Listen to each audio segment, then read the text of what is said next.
ಸಾಮಾನ್ಯವಾಗಿ ನಿಜ ನೀವು ಹೇಳೋದು ಸಾಂದರ್ಭಿಕವಾಗಿ ಇದನ್ನ ನಾವು ಹೇಳಬಹುದೇ ಹೊರತು ಇದೇ ಒಂದು ನಾವು ಕೋರ್ಟ್ ಅಲ್ಲಿ ತಮಗೆ ಗೊತ್ತಿರೋ ಹಾಗೆ ಏನೇ ಇದ್ರೂ ಕೂಡ ಅಧಿಕೃತ ದಾಖಲೆಗಳ ಆಧಾರದ ಮೇಲೆ ಕೋರ್ಟ್ ನಲ್ಲಿ ನಾವು ದಾವೆಯನ್ನ ನಡೆಸಬೇಕಾಗುತ್ತೆ.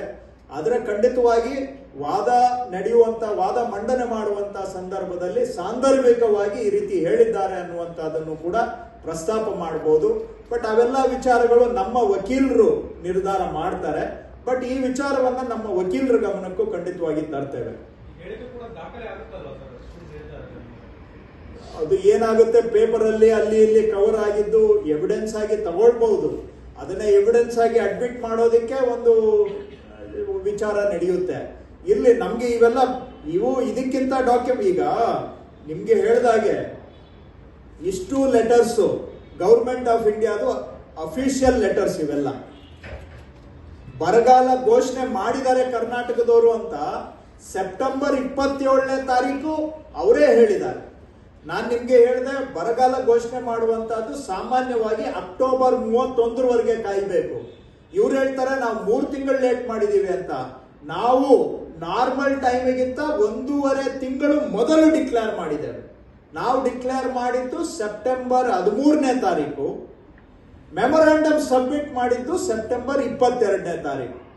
ಸೊ ಡಿಕ್ಲರೇಷನ್ 1.5 ತಿಂಗಳು ವಾಡಿಕೆಗಿಂತ ಮುಂಜಾಗರೂಕತೆಯಿಂದ ನಾವು ಡಿಕ್ಲೇರ್ ಮಾಡಿದ್ದೇವೆ ಡ್ರೌಟ್ ಅನ್ನ.